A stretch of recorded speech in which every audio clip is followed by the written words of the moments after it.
పహల్గామ్ ఉగ్రదాడి తర్వాత అన్ని మార్గాల్లో పాకిస్తాన్ దెబ్బతీయాలని భారత్ చూస్తోంది. ఇప్పటికే సింధు నది జలాల ఒప్పందం నిలిపివేత, ఆపరేషన్ సింధూర్తో పాటు దౌత్య మార్గాల్లోనూ దయాదిపై ఒత్తిడి తీసుకొస్తున్న భారత్ తాజాగా పాక్ ఆర్థిక మార్గాలపై దెబ్బ కొట్టాలని ప్రయత్నిస్తోంది. పాక్ ఆర్థిక మార్గాలను మూసివేసి ఆ దేశ ఆర్థిక వ్యవస్థపై దెబ్బ కొట్టేందుకు ప్రయత్నాలు ముమ్మరం చేసింది. ఆ మేరకు ప్రపంచ bank, financial action task force FATFలను భారత్ సంప్రదించనున్నట్లు తెలుస్తోంది.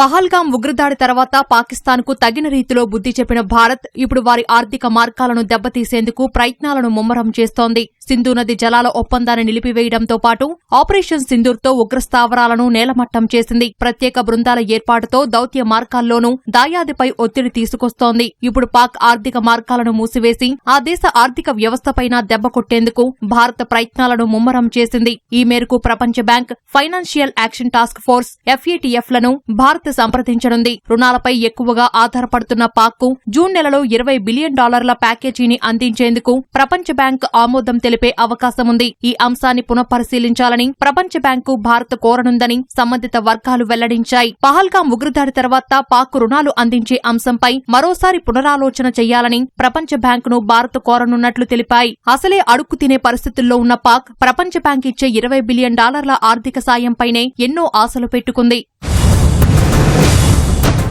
అటు పాక్ను తిరిగి గ్రే లిస్టులో చేర్చాలని FATF పై భారత్ ఒత్తిడి తీసుకురానుంది. మనీ లాండరింగ్, ఉగ్రవాద నిధుల నిరోధక నియమాలను పాటించడంలో విఫలమైనందున పాక్ను గ్రే లిస్టులో చేర్చాలని కోరుతూ FATFలో కేసు వేయనున్నట్లు అధికారిక వర్గాలు వెల్లడించాయి. ఉగ్రవాదులపై చర్యలు తీసుకోవడంలో పాక్ విఫలమైందని FATFలో భారత్ తన వాదనలను వినిపించనుంది. ఆయుధాల కొనుగోలుకు బహుళ సంస్థల నుంచి వస్తోన్న నిధులను పాక్ దారి మళ్లిస్తోందని భారత్ వివరించనుంది.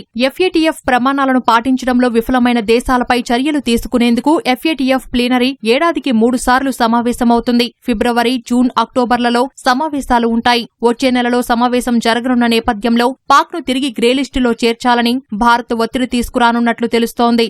ఉగ్రవాదాన్ని ప్రోత్సహిస్తోందన్న కారణంతో 2018 జూన్లో పాక్ను గ్రే జాబితాలో చేర్చారు. దీంతో ప్రపంచ ఆర్థిక సంస్థల నుంచి పొరుగు దేశానికి నిధులు మంజూరయ్యేవి కాదు. అయితే ఉగ్రవాదం అణిచివేతకు కృషి చేస్తామని హామీ ఇవ్వడమే కాకుండా ఉగ్రవాద సంస్థతో సంబంధమున్న కొందరిని జైళ్లలో పెట్టడంతో 2022 అక్టోబర్లో పాక్ను ఆ జాబితా నుంచి తొలగించారు. ఇప్పుడు తిరిగి పాక్ను గ్రే జాబితాలో చేర్చాలని FATF పై ఒత్తిడి తీసుకొచ్చేందుకు భారత ప్రయత్నాలు చేస్తోంది. ఒకవేళ పాక్ను మళ్లీ ఆ జాబితాలో చేరిస్తే ప్రపంచ బ్యాంకు నుంచి రావాల్సిన $20 బిలియన్ ప్యాకేజీ ఆగిపోయే అవకాశముంది. అటు పాకు IMF ఇచ్చిన $1 బిలియన్ ఆర్థిక సాయంపైన భారత్ తీవ్ర అభ్యంతరం వ్యక్తం చేసింది.